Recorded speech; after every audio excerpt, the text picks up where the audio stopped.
사도행전 16장 25절 26절 말씀, 25절과 20절 같이 읽도록 합시다. 시작.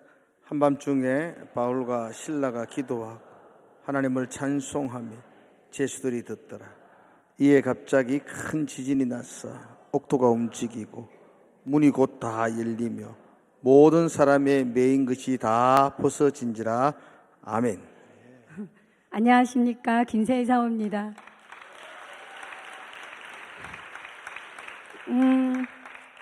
어느 날 기도하고 있었어요. 어떤 기도를 하냐면, 제가 우리 더 네이션스 예배하고 콰이어하는 아이들을 자랑하고 싶은 거예요. 그래서 하나님한테, 하나님, 우리 요 귀염둥이들, 요 놈의 자식들 어디 가서 예배하면서 찬양하고 춤추면서 자랑할 데 없어요? 이렇게 기도하고 있었는데요.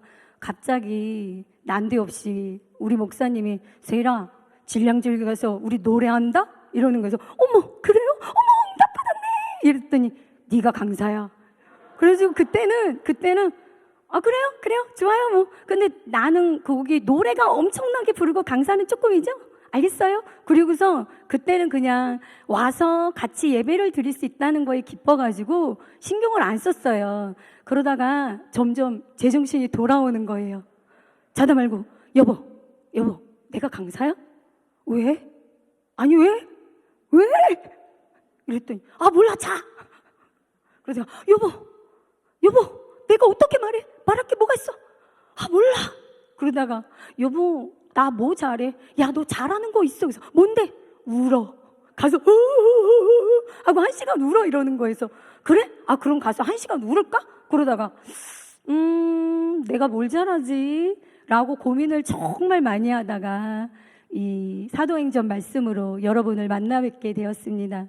여러분이 5년 전에 믿음으로 파송한 선교 공동체인 더 네이션스 교회가 어떤 모습으로 성장했는지, 얼마나 굳건한 모습으로 버티고 살아냈는지를 함께 예배하며 고백할 수 있는 시간이 되어서 정말 감사합니다. 여러분 고맙습니다. 여러분을 향해서 박수 한번.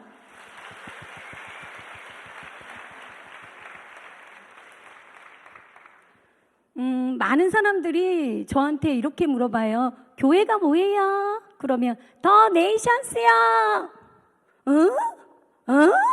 더 네이션스. 뭐시기?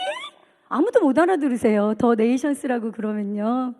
더 네이션스 교회, 모든 민족 교회라는 한국 명칭을 갖고 있습니다. 그런데 저는 이 모든 민족 교회라는 이름을 잘 사용하지 않습니다.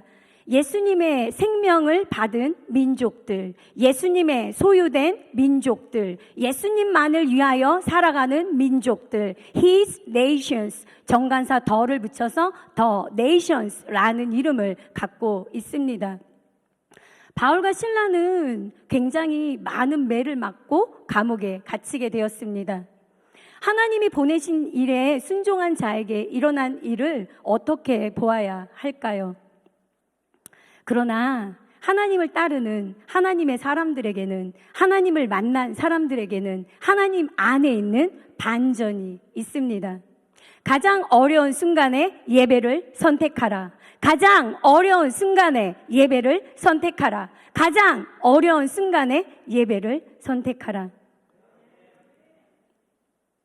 우리가 만난 하나님은요, 절대 주권자 하나님이셨습니다. 이 말은요, 절대 주권자, 능력이 어마무시하게 많은 하나님의 속성에 대한 이야기가 아니고요, 우리 한 사람을 얼마나 인격적으로 만나주고 계신지에 대한 신실하신 하나님의 성품에 대한 이야기입니다.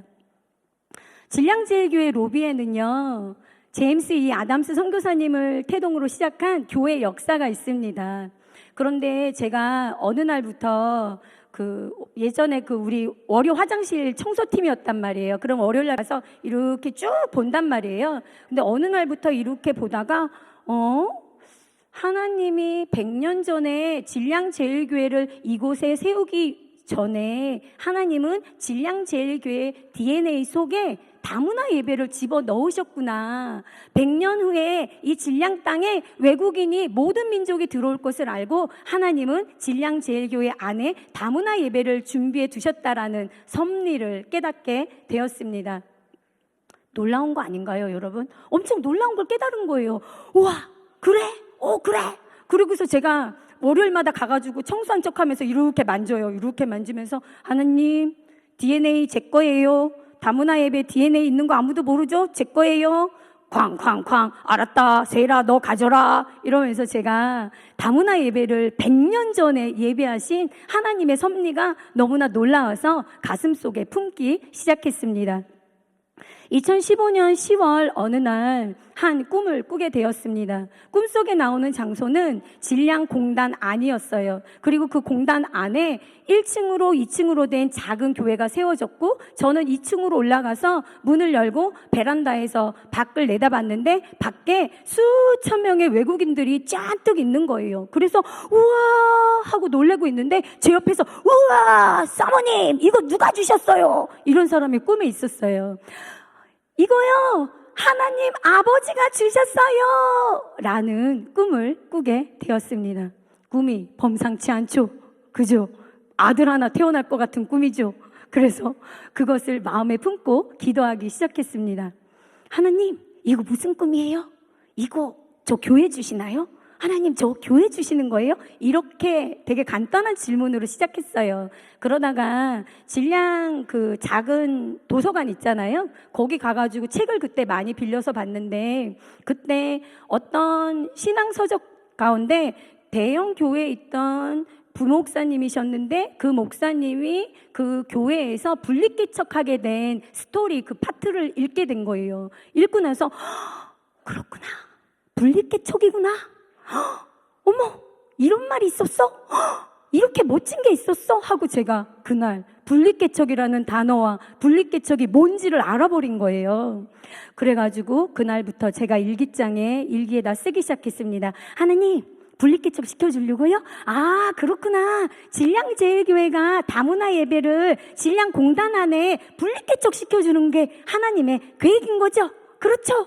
비밀리. 그래서 일기장에 막 쓰면서 하나님 그러면요 1번, 2번, 3번, 4번 제가 분리개척의 설계도를 그릴게요. 이렇게 이런 교회 되면 좋을 것 같아요를 세웠다가 무너뜨렸다가 지웠다가 만들었다가 하는 그 일기를요 2019년 맥주감사 주일이 지날 때까지 제 남편인 박용호 목사님은 알지 못했습니다. 하나님하고 단둘이 비밀 기도를 했던 거예요. 그리고 2019년 분리개척이 수면 위로 떠오르고요. 2020년 코로나19와 함께 분리개척하게 되었습니다. 교회 오른쪽으로는요 무슬림 성전이 있고요 왼쪽으로는 무슬림 기도처가 있는 어떻게 보면 무슬림들이 저희보다 먼저 영적인 깃발을 꽂은 무슬림 땅입니다. 그런데 그들이 모여서 예배할 수 없고 기도할 수 없고 모임할 수 없는 그때 하나님은 번개같이 쫙 교회를 그곳에 세우셨습니다. 그곳이 바로 더 네이션스 교회입니다. 말은 멋있는데 처음에 건물은 이상해요. 그리고서 교회를 세웠어요. 그래서 무슬림들이 모여서 예배드릴 수 없고 기도할 수 없고 모임할 수 없는 그때 저희들은 어마무시하게 모여가지고 아무튼 한국 사람들이 그런 거 있잖아요. 하지 말라 그러면 더 하는 거. 그래가지고 어쨌든 뭔가를 많이 했어요. 그래서 그 자리에 영적인 기류를 바꾸는 이 땅은 하나님의 땅이야. 이 땅은 하나님의 땅이야. 모든 것은 하나님이 통치하셔 라는 교회적 선언을 그 땅에서 하기 시작했습니다. 여러분 인구 중에 35억이 넘는 사람들이 무슬림입니다. 그리고 무슬림의 이 인구 증가수는요 빠른 속도로 증가하고 있습니다. 생각해 봅니다. 10년 뒤, 20년 뒤 한국 교회 안에 가장 큰 어려움은 이주민 사회, 이민 사회의 혼란함이 아니라 다른 어려움이 있을 거라는 것이 그곳에 교회를 개척해 보니까 보이게 되었습니다. 그래서 가장 10년 뒤, 20년 뒤에 한국 교회의 가장 큰 어려움은 이슬람의 영과 이단의 영과 동성애의 영의 공격이 될 거라는 것을 깨닫게 되었습니다. 당장 할 수 있는 외국인 사역 이전에 우리는 다음 세대 사역을 해야 된다라는 이런 전환점을 갖게 되었습니다. 10년 뒤, 20년 뒤에 우리의 다음 세대들, 믿음의 세대들을 세워서 이들이 잘 성장해서 이슬람의 영과 이단의 영과 거짓의 세력과 맞서 싸워 한국교회를 지키고 한국 땅에 들어와 있는 모든 민족을 살리는 다음 세대로 키워야 된다라는 큰 그림을 갖게 되었습니다. 그래서 시작하게 된 게 말씀입니다. 결국은 말씀을 알아야 되는데 말씀을 어떻게 알까 고민하다가 말씀 녹음방을 만들자. 저희는 엔제스 같은 경우는 어린아이들이니까 한글을 아직 못해요. 별곰셀 같은 경우는 장애가 있기 때문에 한글이 어려워요. 그리고 외국인들이기 때문에 한국어가 어려워요. 그럼에도 불구하고 각자 자기의 수준에 맞는 성경을 통독하고 성경을 녹음하고 요절과 암송들을 모으는 가상 공간 같은 그 공간들을요 계속 녹음해서 올리는 훈련들을 하게 되었습니다. 그래서 제가 최고로 많이 할 때는 한 10개의 방 정도를 동시다발적으로 운영을 했었고요. 한 사람당 적어도 2-3개씩의 이 말씀 녹음방이 지금도 각자가 돌아가고 있습니다. 말씀을 꾸준하게 녹음을 하다 보니까요, 저희 공동체에 두드러지는 변화가 일어났습니다. 그것이 바로 보여지는 상황보다 내 눈앞에 펼쳐진 문제보다 신실하신 하나님의 말씀을 신뢰하게 되었습니다. 여러분, 악한 원수 마귀의 공격을 무엇으로 이길 수 있겠습니까? 우리의 생각이나 우리의 가치나 우리의 논리로 악한 원수 마귀가 집어넣는 생각들을 이길 수 있는 것이 아닙니다. 하나님이 지으신 사람은요, 하나님과 하나님의 말씀만으로 이 땅을 이길 수 있는 능력을 받았습니다. 그런데 말씀을 녹음하다 보니까요, 그런 게 믿어지기 시작하는 거예요. 엄청 믿어지기 시작하는 거예요. 두려움 앞에서 말씀이 엄청 믿어지니까 공동체 안에 굳이 설명하지 않아도, 굳이 위로하지 않아도, 말하지 않아도 역사하시는 말씀들을 대면하게 되었습니다. 그러던 중 가상 온라인 공간을 정복해야 된다라는 생각이 들었어요. 좀 너무 진취적이죠. 정복, 막 이런 단어 너무 많이 쓰죠. 아니 근데 정복해야 된다라는 생각이 들었어요. 24시간 365일 악한 원수 마귀는요, 부모님이 잠을 자는 시간에도, 부모님이 모르는 시간에도 우리 아이들의 방에 그냥 들어가고, 우리 아이들의 공간에 그냥 들어가고, 우리 아이들의 시간에 그냥 들어가서 쭉쭉 접속해서 우리 아이들의 영혼을 유린하며 거짓된 메시지와 거짓된 문화관과 거짓된 가치관을 우리 아이들에게 가상 온라인을 통해서 끊임없이 집어넣고 있는데요, 우리는 그저 이렇게 말하잖아요. 아우 야, 조금만 봐. 아우 야, 제발 좀 폰 좀 줄이자. 이 정도면 아우 어떡해 이거밖에 못하잖아요. 아닌가요? 그런데 이런 생각이 들었어요. 영적인 건 영적인 걸로 싸워야지. 악한 원수 마귀가 온라인을 통해 가지고 가상 공간을 통해서, 미디어를 통해서 우리 아이들의 영혼을 유린하고 있으면 우리가 가상 공간에 들어가서 그 공간을 거룩으로, 기도로, 말씀으로, 예배로 채우면 그 공간만큼은 하나님이 역사하시는, 하나님이 만날 수 있는, 하나님이 살릴 수 있는 그런 곳이 되지 않을까라는 믿음이 생겼어요. 그래서 또 그 가상 공간을 정복해야 된다라는 그 마음에 공동체가 시작한 것이 있습니다. 사실 저희 공동체는요, 분리개척해서 살아남기 바빠가지고, 코로나19 때 살아남아야지, 가난에 살아남아야지, 뭐 이슬람의 영에 살아남아야지, 뭐 몇 명 안 되는데 싸우는데 살아나야지, 뭐 살아내려니까 정신이 없으니까 안 한 게 없어요. 뭐 작정기도부터 말씀부터 예배부터 뭐 금식부터 너무 많은 거 시켜가지고, 우리 혜원이가 어느 날 이렇게 말하더라고요. 우리 교회는 빡센 교회, 무조건 빡세게 굴려주는 교회, 다른 생각 못하게, 다른 친구 못 만나게, 놀러가지 못하게 빡세게 굴려주는 교회, 좋은 교회. 빡세게 굴려서 자기가 착해졌다 그러더라고요, 우리 혜원이가. 맞아요. 제가 장담해요. 쟤를 빡세게 굴려서 착해졌어요. 그랬는데 거기에 또 다른 시도를 하게 되었습니다. 월미프. 이름 멋지죠? 제가 지었어요. 월요일 미드나잇 프레이어. 월미프, 월미도 아닙니다. 월미프입니다. 월요일 날 철야 말씀 기도회를 만들자. 아니, 한국교회 원래 80년대, 90년대 이때는 철야 기도회 많았다고 그랬잖아. 저도 그땐 교회를 안 다녀서. 그때 엄청나게 밤새서 철야 기도 했대랬는데 우리 다음 세대들이 10년 뒤에, 20년 뒤에 철야 기도가 뭐예요? 이렇게 물어보면 안 되니까, 그러면 요즘은 교회 오라 그러면 안 오니까 줌으로 만들자. 가상 공간으로 말씀 철야 기도를 만들어서 한국 교회 안에 철야 기도에 불을 집어넣자라는 원대한 꿈을 가지고 월미프를 만들어서 말씀 철야 기도회를 진행하게 되었습니다. 사모님이 하자 그러니까 거절을 못해요. 그래가지고 애기들까지 다 그 줌에 들어와가지고 졸고 있는 거예요. 그래도 하는 거예요. 그러다가 이것만으로 부족해. 이것만으로 가상 공간을 정복을 못해. 이거 부족해. 이러면서 평일 월요일부터 금요일까지 9시부터 11시까지 라디오 1분 기도회를 만들었습니다. 이름 멋지지 않나요? 라디오 1분 기도회. 제가 온라인 줌 이런 걸 못 만져요. 못 만지다 보니까 얼굴 비치기를 못해요. 화면을 이렇게 못해. 그래가지고 연습하고 준비하려니까 너무 어려워서 안 되겠다. 라디오처럼 하자. 소리만 나가자. 그래가지고 라디오 1분 기도회를 말씀으로 진행하고 말씀으로 선포하는 1분에 선포하는 기도회를 만들어서 진행하게 되었습니다. 여러분은 LGBTQ+를 알고 계신지요? 레즈비언, 게이, 바이오섹슈얼, 트랜스젠더, 큐어, 그 외에 다양한 성 정체성 플러스한 자들을 말하는 LGBTQ+를 알고 계신지요? 이 LGBTQ+는요, 전 세계적으로요, 조직적으로요, 언론, 인권, 정치, 법, 교육 이런 영역들을 가지고요, 동성애를 옹호하며 동성애를 성장시키며 동성애를 반대하는 자들을 향하여 정조준하여 고소, 고발을 통해 자신의 동성애를 확장시키는 세력들입니다. 그것으로 인해서요, 전 세계적인 고소, 고발을 받은 선한 사람들이 굉장히 많다는 것들을 알게 되었습니다. 대표적인 우리나라의 싸움이 차별금지법과 큐어 축제입니다.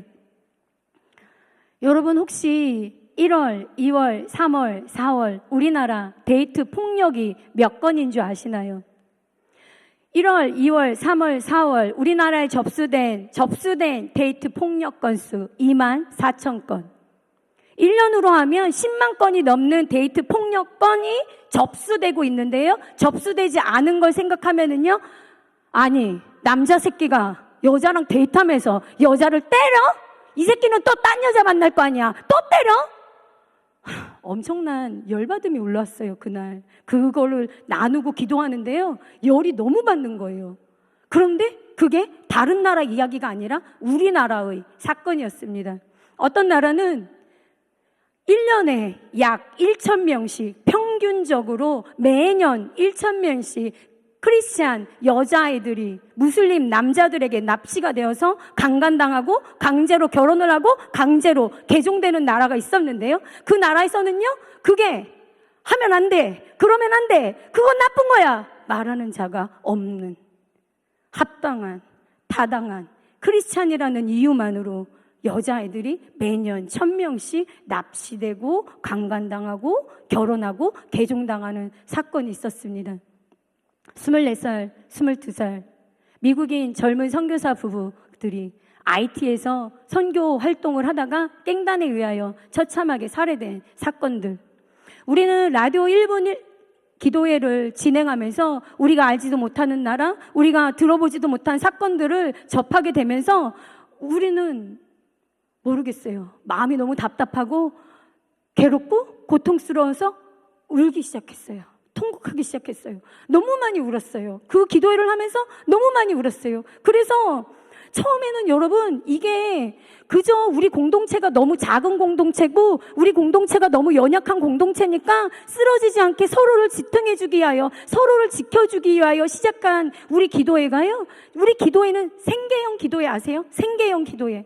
먹고 살기 위한 기도였어요. 저희 공동체를 지키기 위한 사모의 생계형 기도였어요. 그런데 그 기도가요, 어느새 1시간에서 2시간에서 3시간에서 4시간에서 10시간으로 저희가 한 손에는 폰을 들고 이어폰을 끼고 한 손에서는 공부를 하고 한 손에서는 일을 하면서 줌으로 가상 공간으로 모이기를 이러면서 하루에 1시간씩 기도하기 시작했습니다.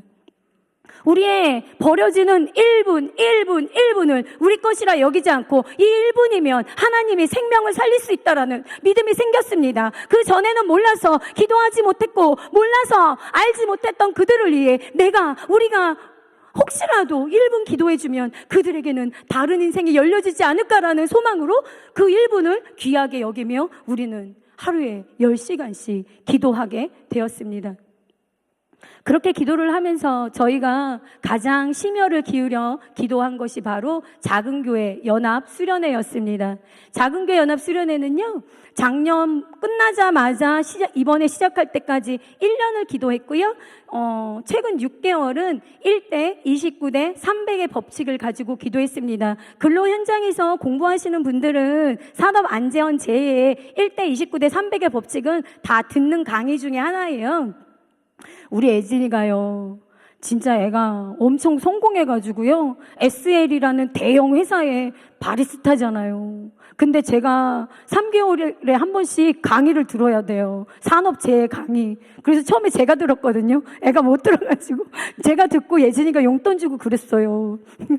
그래가지고 제가 막 욕하면서 너 복 받은 줄 알아? 엄마니까 들어주지 이러면서 제가 이렇게 들어주면 제가 30만 원씩 주고 그랬어요. 그래가지고 제가 얼마나 가난한 사모예요. 그래가지고 그거 받으려고 처음에 엄청 잘했거든요. 그랬는데 1대 29대 300의 법칙이라는 것이 있어요. 한 건의 대형 사건이 발생하기 전에 반드시 29건의 작은 사건이 발생한다. 그리고 반드시 300번의 발생 징후가 나타난다. 라는 1대 29대 300의 통계적 법칙입니다. 이 내용을 접하게 되니까요. 작은 교회 하나가 사라지면 어떻게 작은 교회 하나 사라졌네, 아유 그랬구나, 성도가 없었구나, 아유 힘들었구나 라고 할 게 아니라 작은 교회 하나가 사라지면 어느 순간에 29개의 교회가 사라지고 또 몇 년 뒤에는 300개의 작은 교회가 사라지겠구나, 그리고 또 몇 년 뒤에는 대형 교회도 반드시 사라지겠구나 라는 것들을 깨닫게 되었습니다. 그런데 반대로 아무리 작다 할지라도, 그 교회가 아무리 작은 교회라 할지라도 그 교회 안에 한 명만 살아난다면 그 교회가 살아나고, 쓰러질 위기에 있는 29개의 교회도 살아난 그 교회를 보고 우리도 살 수 있다, 우리도 버티자 해서 살아나고, 300개의 교회도 저 교회도 사는데 우리는 더 할 수 있어 해서 살아날 수 있다라는 법칙을 깨닫게 되었습니다. 그래서 물떠온 하인만 아는 요한복음 2장에 물이 포도주가 된 사건 있잖아요. 사람들은요, 최상급 포도주를 막 마시면서 이야 최상급이다, 우와 좋다, 결혼식 좋다 라고 생각을 할지 모르지만 물떠온 하인들은 알았잖아요. 저희가 물떠온 하인들만 아는 1년의 몸부림이 있었습니다. 우리 아이들 하고 싶은 것도 많고 놀고 싶은 것도 많고 그런 청소년 청년들이에요. 그런데 거룩하지 않으면 안 된다는 부담감, 그냥 내가 노래하고 춤추는 사람이 아니야, 나는 예배자야, 나 하나가 하나님 앞에 살면 29개의 교회의 아이들이 살 수 있고 300개의 교회의 아이들이 살 수 있어, 나 하나가 하나님 앞에 거룩을 지키면 300명의 아이들이 살아날 수 있어, 내가 하나님 앞에 바르게 살면 다른 사람을 살릴 수 있어 라는 그 부담감에 말씀과 기도와 찬양 연습, 콰이어 연습을 진짜 한계를 뛰어넘는 연습들을 했습니다. 공동체는 이 법칙을 가지고 하나님 앞에 기도하기 시작했습니다. 그런데 우리가 기도를 할 때 가장 중요한 건 하루에 10시간을 했다, 몇 시간을 했다 중요한 것이 아니라 이 기도가 하나님이 정말 받으시는 기도인가 일주일 단위로 점검했습니다. 일주일을 기도하고요, 일주일 뒤에 평가했어요. 하나님 앞에요. 하나님 혹시 범죄한 것은 없는지요? 하나님 혹시 인간적인 잘못된 생각이 들어가지는 않았는지요? 하나님 혹시 잘못된 태도로 기도하지는 않았는지요? 그렇게 기도해서 묻고 하나님 앞에 어떤 답답한 마음이 있으면 다시 다 무너뜨렸어요. 그리고 공동체에 말했어요. 여러분, 하나님이 우리가 뭔가 좀 잘못했다 그러는 것 같아요. 우리가 바른 마음이 아니라는 것 같아요. 해서 다시 세우고 무너뜨리고 다시 세우고 무너뜨리는 하나님이 받으시는 기도. 정말 이 시대에 작은 교회 연합 수련회를 통해서 다음 세대는 어떻게 살아날 수 있는 것인가? 작은 교회는 진정 연합할 수 있는 것인가? 믿음의 가정이라고 말할 때 믿음의 가정은 어느 수준까지 세워져야 그 가정을 믿음의 가정이라고 말할 수 있는가? 라는 고민을 가지고 기도를 했고요. 수련회가 진행되는 그 당일날도 우리 집사님들, 셀 리더들은요, 계속 릴레이로 기도를 했었습니다. 그리고 우리 예배팀 아이들조차도요, 영신에 가서 샤워를 하고 다시 같이 모여서 2시, 3시까지 우리의 태도에 대해서 우리가 무엇을 보고 있었어? 앞에 사람을 보고 있었어? 아니면 하나님 보고 있었어? 너 찬양할 때 뭘 바라봤어? 뭘 들었어? 사람 본 것 같아요. 그러면 회개하자. 제가 많이 못 바라본 것 같아요. 많이 못한 것 같아요. 라는 이런 대화를 나누고 아이들과 1분 기도하며 그 밤들을 지냈는데요. 우리 아이들이 대표적으로 하는 얘기는 그거였어요. 내가 준비를 좀 덜 한 것 같아요. 내가 조금만 더 하나님 바라보고 조금만 더 하나님 경외하고 조금만 더 믿음으로 그 기간 잘하고 왔으면 내 앞에 있는 사람 살아날 수 있을 텐데 내가 좀 부족한 것 같아요. 라는 고백을 우리 아이들이 울면서 참 많이 했어요. 그러면 저는 어떻게 하는 줄 알아요? 아니야, 너 잘했어. 그런 사모 아니에요. 그래, 맞아. 너 못했어. 너 그래, 회개하자. 그래, 이 지지배야.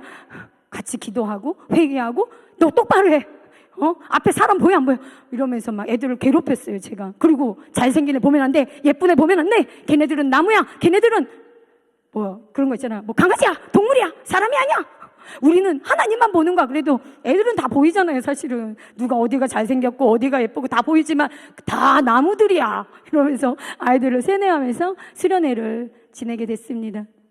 우리 TNC 아이들에게 강력한 물맷돌이 있습니다. 그것이 바로 예배입니다. 우리는 찬양을 찬양이라고 말하지 않습니다. 우리는 율동을 율동이라고 말하지 않습니다. 예수님을 믿고 거듭난 생명이 아무리 미숙하고 작고 연약하고 죄성이 가득하다 할지라도 저 안에는 예수 그리스도 영원한 생명이 있기에 아이들이 올려드리는 모든 것은 예배다. 아이들이 살아가는 모든 삶은 예배이다. 라는 것들을 아이들을 향해 지속해서 가르치고 있습니다. 이렇게 가르치니까요, 도망가는 애들이 점점 많아지고 있어요. 대박. 그래서 심혈을 기울여서 키웠던 사람들 중에 많이 도망갔죠요. 그리고서 이 교회는 왜 이렇게 사람을 힘들게 해? 이렇게 제 앞에서는 말을 못하지만 저기 하늘을 보고 벽을 보며 그만 시켜!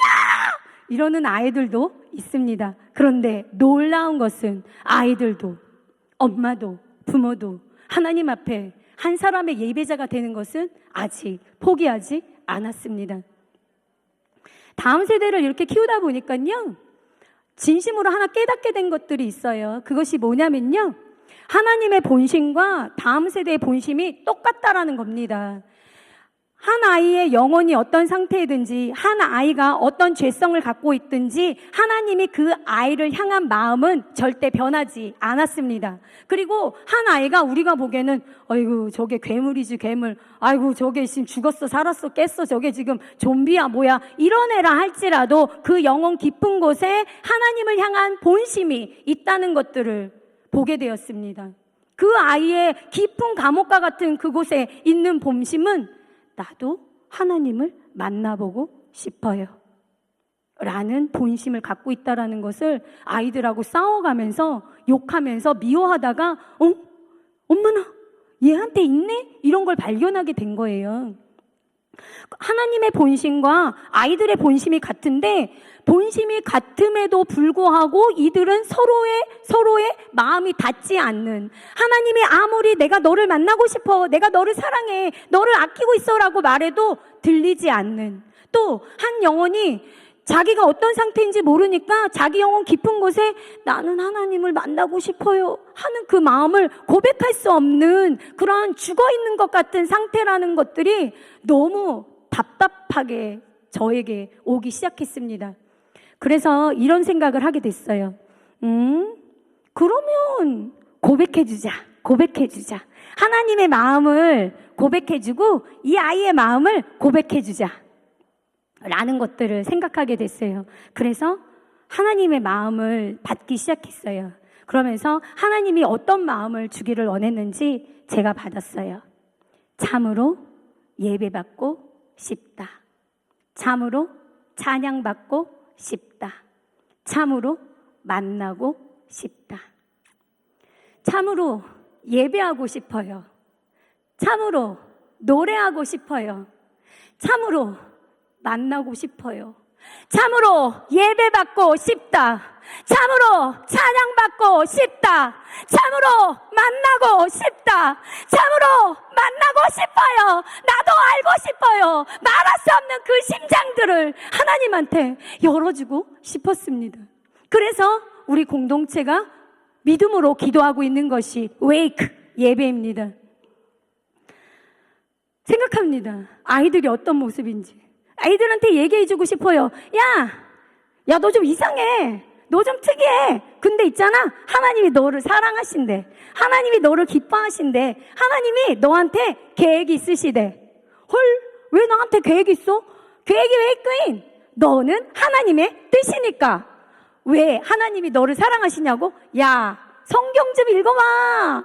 야, 폰 시간 줄이고 성경 읽어봐봐. 그거 두껍지? 그 지루한 그 성경책 안에 너를 사랑한다고 구구절절 있어. 너를 사랑한다는 거 그거 하나만 알잖아? 그 성경 더 안 읽어도 돼. 야, 왜 깨어나? 너는 왜 이렇게 의심이 많니? 야, 교회 학교 와서 좀 졸지 말고 멍 때리지 말고 예배 좀 드려. 야, 왜 깨어나? 찬양하자. 왜 하나님을 만나보자. 왜 예배하자. 라는 이런 간절한 마음들이 우리에게 올라오기 시작했습니다. 하나님은 간절한 마음을 가지고 한 영혼을 만나기를 원하지만 하나님이 만날 수 없는 그 본심을 되돌리고 만나게 해줄 수 있는 방법은 예배라는 것, 복음이라는 것을 알게 되었구나. 아, 복음이면 충분하구나. 아, 예배면 충분하구나. 라는 생각이 들었어요. 그러니까 여러분, 갑자기 있잖아요. 너무 기뻐졌어요. 어머! 아이들을 살릴 수 있어. 아이들을 살릴 수 있어?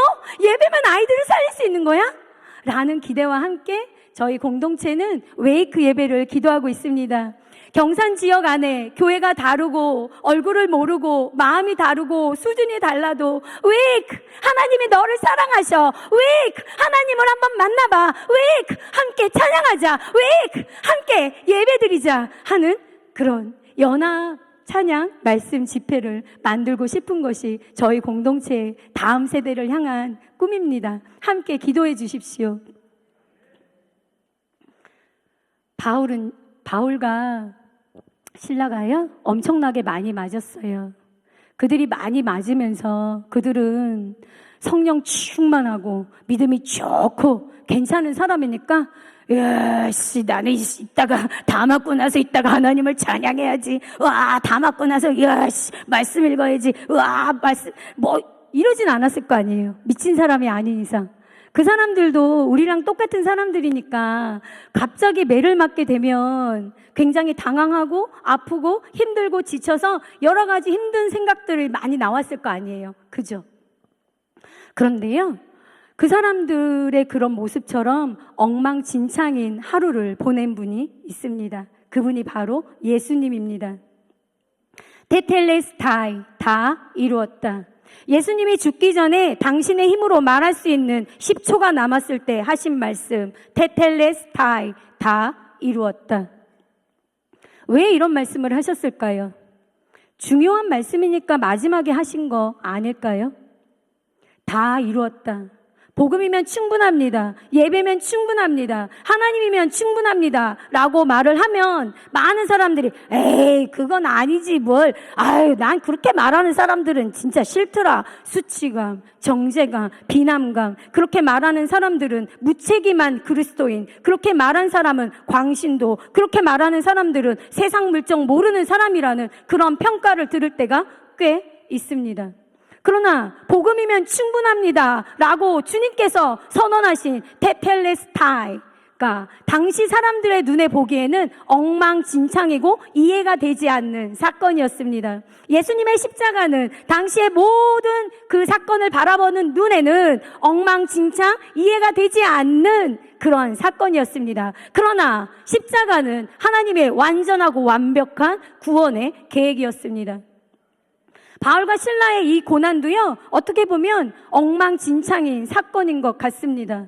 그러나 하나님의 사람들의 인생 안에는 반드시 합력하여 선을 이루시는 하나님으로 인하여 반전이 있습니다. 인생의 어려운 순간에 예배를 선택하라. 인생의 어려운 순간에 예배를 선택하라. 인생의 어려운 순간에 예배를 선택하라. 그들은 많이 맞았습니다. 그들은 아마 밥도 못 먹고 물도 못 마시고 화장실도 못 가고 계속해서 두들겨 맞았을 것입니다. 그리고 깜깜한 밤이 되자 간수가 감옥에 집어넣으면서 이렇게 말해요. 야, 이 새끼들아, 내가 오늘 너희들 때문에 얼마나 엉망진창인 하루를 보냈는지 알아? 야, 내가 너희들 때문에 어깨 아파, 팔 아파. 내가 너희들 때문에 오늘 밥을 많이 못 먹었어. 힘들어. 너희들 때문이야. 라는 정죄와 비난과 모욕과 수치를 지며 감옥에 집어넣습니다. 마치 믿음의 사람들을 향하여 사탄이 하는 짓거리와 똑같습니다.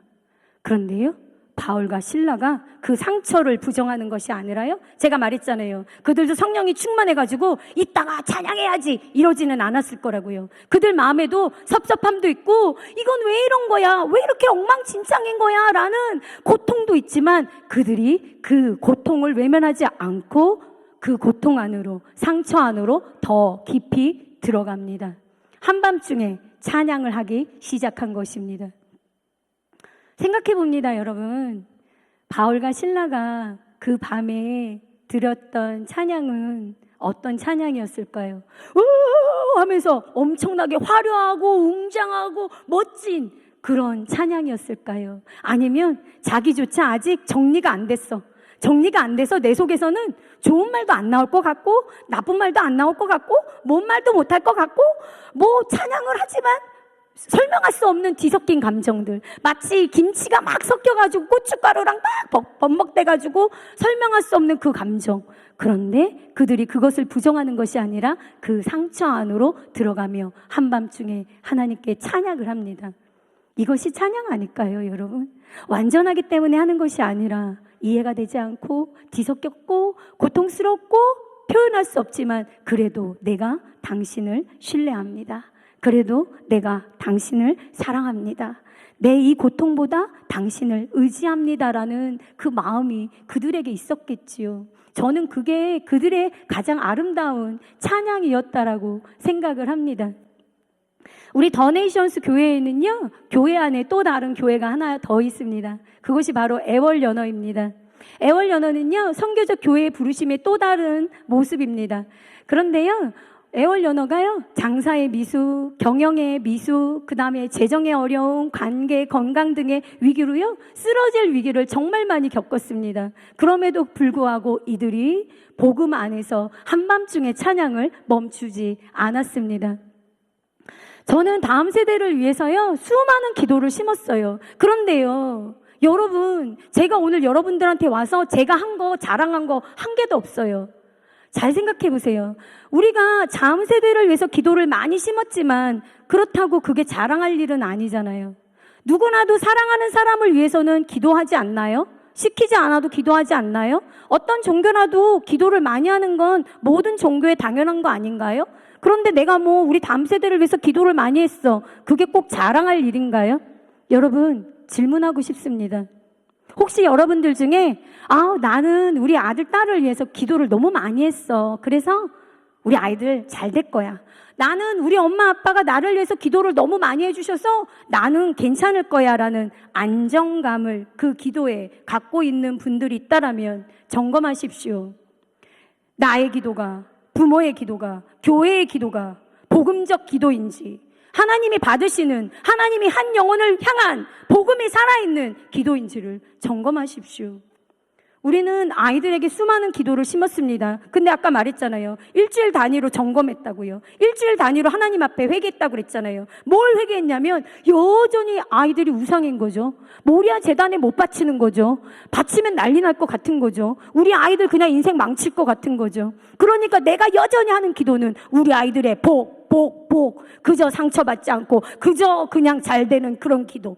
그런데 공동체는 그 기도를 내려놓는 하나님 앞에 무엇이 진정한 자녀를 살릴 수 있는 기도인가? 복음적 기도가 아닌 그 무엇이 과연 우리 아이들을 살릴 수 있는가? 라는 생각들을 하게 되었고요. 우리의 기도가 하나님의 복음에 대한 복음이면 충분하다라는 복음의 절실성과 복음이면 충분하다는 복음의 완전성에 대하여 내가 한 영혼을 향하여 기도하면서 한 아이의 생명을 위하여 기도하면서 그것을 믿고 있는가? 라는 질문들을 통과해야만 했습니다. 여러분 축복합니다. 여러분의 기도들을 다시 한번 점검하셔서 나의 기도가 복음적 기도가 되는 이 밤 되기를 축복합니다. 우리 더 네이션스에서는요, 사랑하는 자녀들의 이런 장애를 표현하지 못하는 엄마들이 모여서 세운 별곰셀이라는 것이 있습니다. 별곰이들을 5년을 키우면서요, 하나님이 이 별곰이들을 향해서도요, 교회가 선언하게 하신 것이 있어요. 별곰이들을 향해서도요, 복음이면 충분합니다. 우리 별곰이들이 예배자로 하나님 앞에 살아가면 세상이 아무리 흔들리고 전쟁이 나고 지진이 일어나고 세상에 풍파가 온다 할지라도 복음이면 충분하게 이 별곰이들은 안전합니다. 라는 것들을 교회가 고백하고 우리는 이 아이가 어떻게 할고 애처로운 것이 아니라 복음의 용사가 되게 하기 위해서 예배자로 키우는 것이 교회의 사명이라는 것들 장애가 있는 별곰이들을 키우며 보게 되었습니다. 또한 장애는 어떤 불편함이나 어떤 답답함이나 불쌍함이 아니라 우리 아이들을 바라보니까요, 이렇게 사랑해서 이렇게까지라도 이 아이들의 예배를 받고 싶으셨구나. 하나님은 당신의 영광을 그 누구에게도 빼앗기지 않으시는데 별곰이들만이 하나님께 올려드릴 수 있는, 별곰이들만이 올려드릴 수 있는 그 영광을 반드시 별곰이들을 통해서만 받으시는 신실하신 인격적인 우리를 사랑하시는 하나님이심을 알게 되었습니다. 테텔레스타이, 다 이루었다. 주님의 십자가는 엉망진창 사건이었습니다. 바울과 실라의 하루도 엉망진창인 하루였습니다. 여러분, 가장 어려운 순간에 예배를 선택하라라고 제가 처음에 이야기를 했는데요. 어떻게 생각하세요? 우리는 있잖아요, 가장 어려울 때는요, 예배를 선택하지 말라고 그래도 예배를 선택해요. 특히 교회를 다닌 지 1년, 2년, 3년, 4년 정도 되잖아요. 어려우면 우리는 반드시 새벽 예배 나가고 반드시 작정 기도하고 반드시 금식 기도하고 반드시 예배를, 모든 예배를 다 나가. 그러면 목사님이 알아. 아이구나, 뭔 일 났구나. 아이구나, 드디어 뭔 일 터졌구나. 그럴 줄 알았는데 드디어, 이런 느낌의, 이런 우스갯소리가 아니라요, 이 교회를 오래 다니는 분들은요, 위기 대응 매뉴얼이 위기의 순간에 예배를 회복하고 위기의 순간에 기도를 회복하는 거예요. 맞죠? 그죠? 우리는 다 알고 있는 얘기예요. 그런데 여러분, 난 좀 괜찮아, 난 좀 좋은 것 같아, 나는 괜찮아, 나 좀 좋은 것 같아. 우리 아이들도 이 정도면 신앙생활을 잘하고 우리 남편이랑 우리도 이 정도면 신앙이 좋은 가정이야, 우리 예배 잘 드려 라고 하는 이때 하나님은 혹시 아니야, 지금이 우리가 다시 만나야 되는 때야, 아니야, 지금이 내가 보기에는 가장 위기의 때야, 가장 어려운 순간에 예배를 선택하는 게 지금이야 라고 말하시지는 않을까요?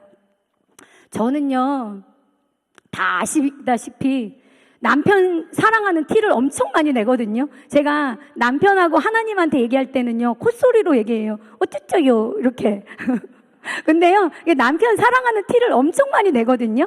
막 남편을 좋아하고 사랑하고 막 이런 티를 많이 내요. 많이 내는데, 그렇다고 제가 좋은 엄마, 좋은 아내, 좋은 사모로서 일을 잘한다는 얘기는 아니에요, 여러분. 남편을 사랑하는 티를 많이 내지만 기능적으로 일을 잘하는 그런 티를 많이 내는 게 저 사람은 누구를 사랑하는 것 같아라고 말하나요?